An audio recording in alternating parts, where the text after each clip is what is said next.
OBC समाजाचा भव्य दिव्य मेळावा आयोजित केला होता। या मेळाव्याला महाराष्ट्रातून राज्यस्तरीय सर्व नेते उपस्थित होते। छगन भुजबळ साहेब, गोपीचंद पडळकर साहेब, महादेव जानकर साहेब, प्रकाश अण्णा शेंडगे साहेब, भटक्या विमुक्तांचे नेते गायकवाड साहेब, टीपी मुंडे साहेब, अन्सारी साहेब, हे सगळे नेते ओबीसी समाजाच्या आरक्षणामध्ये मराठा समाजाला आरक्षण न देता त्यांना दुसरं कोणतंही आरक्षण द्यावं अशी सर्वांनी त्या ठिकाणी भूमिका घेतली। त्या कार्यक्रम भव्य दिव्य झाला, परंतु साखळी उपोषणाला बसलेले मराठा समाजातील काही कार्यकर्त्यांनी गोपीचंद पडळकर साहेब ज्या वेळेस शेतकऱ्यांच्या दुधाला भाववाढ झाली पाहिजे यासाठी उपोषणाला बसलेल्या उपोषणकर्त्यांची भेट घेण्यासाठी तहसील कार्यालयावरती त्या उपोषणकर्त्याला भेट घेण्यासाठी जात असताना मराठा समाजाच्या ठराविक आंदोलनकर्त्यांनी त्यांच्या दिशेनं दगडफेक केली, चप्पलफेक केली। ही घटना अत्यंत गांभीर्याने महाराष्ट्रातील ओबीसी समाजाने, धनगर समाजाने घेतलेली आहे। प्रशासनाने सुद्धा ही गोष्ट गांभीर्याने घ्यावी। जर गोपीचंद पडळकर साहेब हे प्रशासनाचं कार्यालय असणाऱ्या तहसील कार्यालयाच्या ठिकाणी, सार्वजनिक ठिकाणी जात असताना जर मराठा समाजाचे काही कार्यकर्ते मगरुरी करत असतील, ओबीसीच्या नेत्यांना जाणीवपूर्वक टार्गेट करत असतील, परवा या मेळाव्याचं आयोजन करण्याच्या अगोदर पुणे येथील शासकीय विश्रामगृहामध्ये छगन भुजबळ साहेबांच्या गाडीच्या जवळ जाऊन मराठा समाजाचे कार्यकर्ते सांगतात की आता आम्ही गाडीपाशी पोहोचलोय, गाडी फोडायला 1 मिनिटाचा वेळ लागणार नाही। त्यानंतर गोपीचंद पडळकरांची सभा इंदापूरमध्ये होते आणि गोपीचंद पडळकर साहेबांच्या दिशेनं दगडफेक आणि चप्पलफेक केली जाते। प्रकाश सोळंकेंचं घर जाळलं जातं, राऊतांचं हॉटेल जाळलं जातं, अनेक आमदारांना गावबंदी केली जाते, अनेक आमदारांचा जाणीवपूर्वक अपमान केला जातो।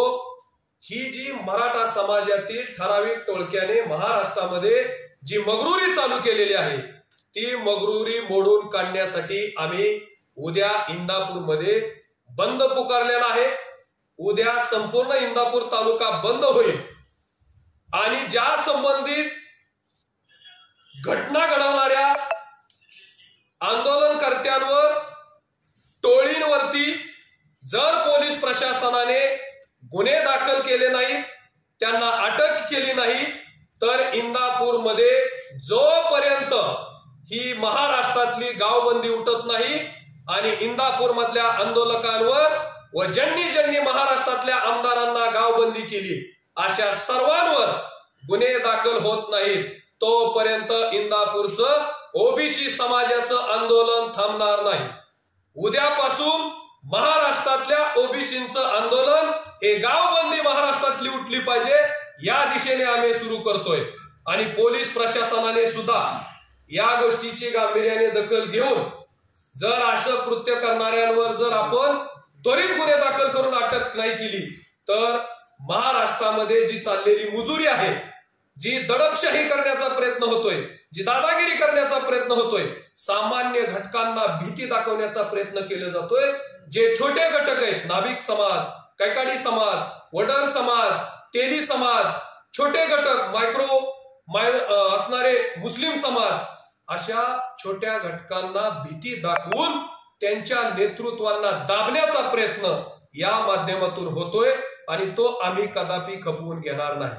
मराठा समाजाला आरक्षण मिळलं पाहिजे या मताशी आम्ही सर्वजण ठाम आहोत। त्यांना सुद्धा गरीब मराठ्यांना आरक्षण मिळलं पाहिजे, परंतु ओबीसीच्या आरक्षणातला 1% वाटा न घेता त्यांना आरक्षण मिळावं ही संपूर्ण महाराष्ट्रातल्या ओबीसी बांधवांची आणि महाराष्ट्रातल्या आरक्षण चळवळीमध्ये काम करणाऱ्या सर्वच समाज बांधवांची मागणी आहे।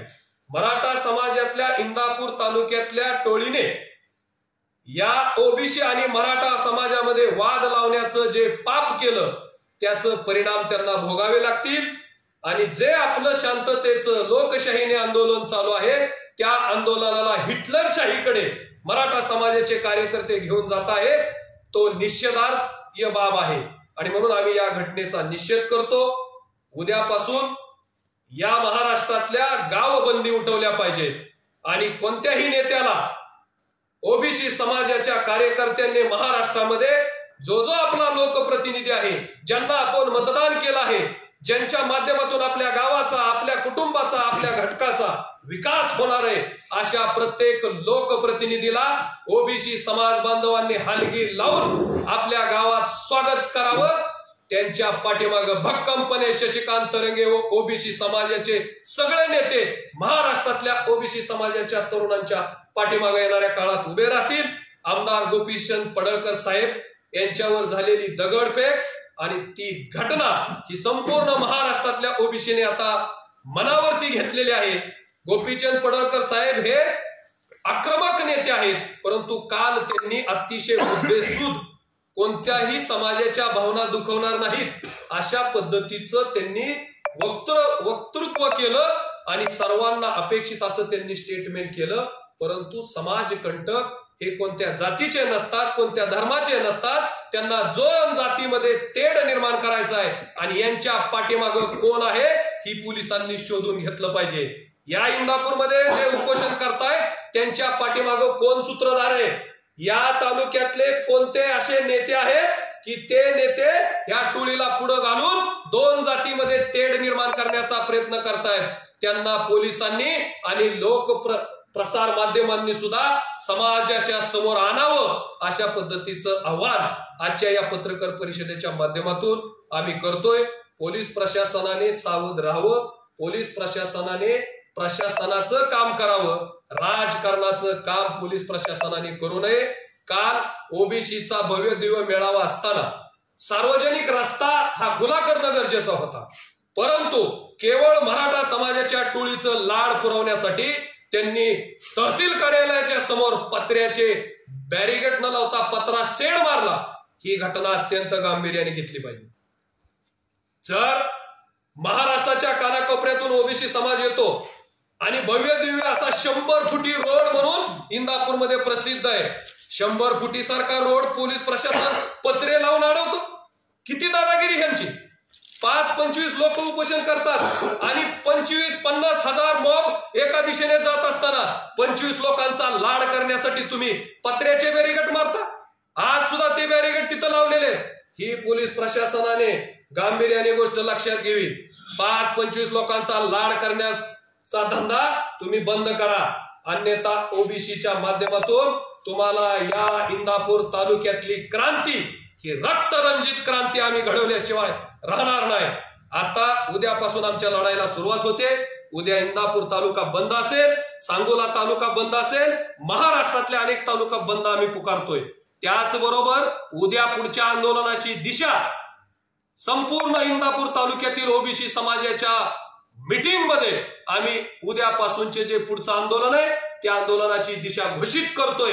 आणि म्हणून संपूर्ण इंदापूर तालुक्यातल्या तमाम व्यापारी वर्गाला, नागरिकांना आमच्या या आंदोलनामुळे निश्चितपणे गैरसोय होणार आहे, परंतु म्हातारी मेल्याचं दुःख नाही, परंतु टोळीने जो काळ सोकवण्याचा प्रयत्न केलाय तो काळ येणाऱ्या काळामध्ये जर थांबवायचा असेल, ही दादागिरी आपल्याला थांबवायची असेल तर सर्वांना या लढ्यामध्ये सहभागी व्हावं लागेल आणि या आंदोलनकर्त्यांना जरब बसली पाहिजे। त्यांनी लोकशाही पद्धतीने त्यांची मागणी मागावी, आम्ही त्यांचं समर्थन करू, परंतु त्यांनी नको ते कृत्य करण्याचा जर त्यांनी विडा उचलला असेल तर जशास तसं उत्तर द्यायला आम्ही इथून पुढे मैदानात आहे। त्यांनी कधीही कुठेही कुठल्याही चौकात आम्हाला आव्हान द्यावं, आम्ही निश्चितपणे तुमच्या त्या चौकात जर नाही आलो तर त्या ठिकाणी आम्ही ओबीसीची औलाद तुम्हाला सांगणार। हा इशारा आजच्या या पत्रकार परिषदेतून जी ठराविक टोळी मराठा समाजाचा ओबीसीचा वाद लावण्याचा प्रयत्न करते त्यांना या माध्यमातून आम्ही देतो।